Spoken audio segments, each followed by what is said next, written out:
السلام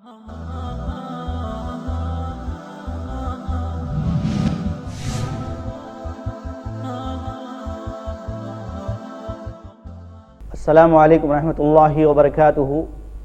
محترم ناظرین کرام، اللہ تبارک و تعالیٰ نے اپنے کلام پاک کی سورۃ المومنون میں فرمایا، اعوذ باللہ من الشیطان الرجیم، بسم اللہ الرحمن الرحیم، قد افلح المؤمنون الذین هم فی صلاتهم خاشعون۔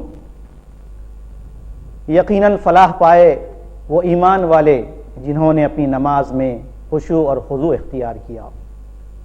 ناظرین کرام، نماز کیا ہے؟ نماز کی حقیقت کیا ہے؟ روح عبادت کیا ہے؟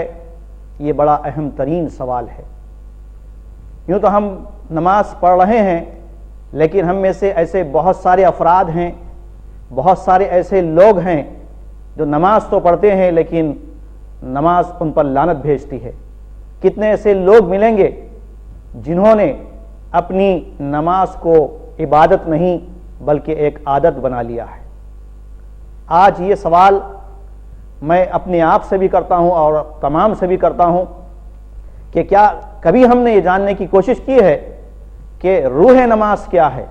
تو آئیے، اللہ تبارک و تعالیٰ نے اس آیت پاک میں فرمایا کہ روح نماز دراصل خشوع اور خضوع ہے۔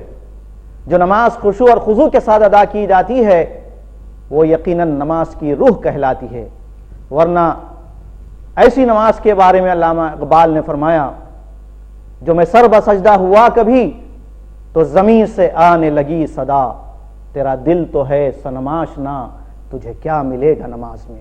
محترم ناظرین کرام، یقیناً نماز کا پڑھنا ہر مسلمان پر فرض ہے، چاہے وہ بیمار ہی کیوں نہ ہو۔ لیکن سوال یہ ہے کہ کیا ہم ویسے ہی نماز پڑھ رہے ہیں جیسی نماز پڑھنے کی اللہ تبارک و تعالیٰ نے تاکید فرمائی؟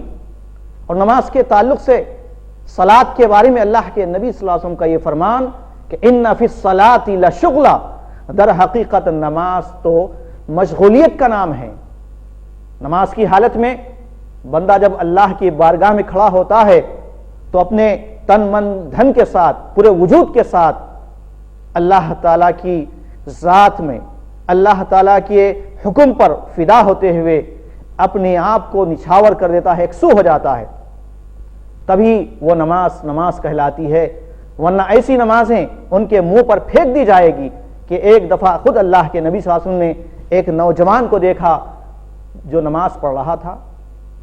نماز پڑھنے کے بعد اللہ کے نبی صلی اللہ علیہ وسلم کی خدمت میں آ کر عرض کیا تو آپ نے اس نوجوان کو یہ کہتے ہوئے واپس لوٹایا، ارجع فصلی فإنک لم تصلی، واپس جاؤ نماز پڑھو، اس لیے کہ تم نے ابھی نماز ہی نہیں پڑھی۔ بار بار وہ گیا، واپس آیا، یہاں تک کہ اللہ کے نبی صلی اللہ علیہ وسلم نے اس کو نماز کی حقیقت بیان فرمائی، نماز کا طریقہ بیان فرمایا۔ جب ایک بندہ ظاہری طور پر اتنی غلطیاں کر رہا ہے نماز کی حالت میں کہ جس کا رکوع اور سجود صحیح نہیں ہے، تو جس کی ظاہری عبادت میں اتنا الجھنے ہیں اور سکون نہیں ہے، تو بھلا ایسے انسان کی، ایسے نماز کے اندر کیا حقیقت رہے گی؟ اس لیے ضرورت اس بات کی ہے کہ ہم نماز کے تمام شروط اور آداب کے ساتھ نماز کی روح پر ہماری توجہ ہونی چاہیے۔ نماز کی روح یہی ہے کہ ہم نماز کو پورے انہماک کے ساتھ، پورے توجہ کے ساتھ کہ ہم کیا پڑھ رہے ہیں، کون سی سورت پڑھ رہے ہیں، اس آیت میں ہمارے لیے کیا پیغام ہے۔ اللہ کے نبی صلی اللہ علیہ وسلم کی جو نماز ہوا کرتی تھی، حضرت عائشہ رضی اللہ تعالیٰ عنہ بیان فرماتی ہے کہ اللہ کے نبی صلی اللہ علیہ وسلم حالت نماز میں کثرت سے رویا کرتے تھے، زار و خطار حالت نماز میں آپ کی اس کیفیت کو دیکھ کر اللہ کے نبی صلی اللہ علیہ وسلم کی حالت نماز میں یہ کیفیت ہوا کرتی تھی جیسے ہانڈی میں سالن جب پکتا ہے تو آپ کے سینے مبارک سے وہ کیفیت آیا کرتی تھی۔ یہ تھی نماز کی حقیقت جو آج ہم سے مفقود ہو چکی ہے۔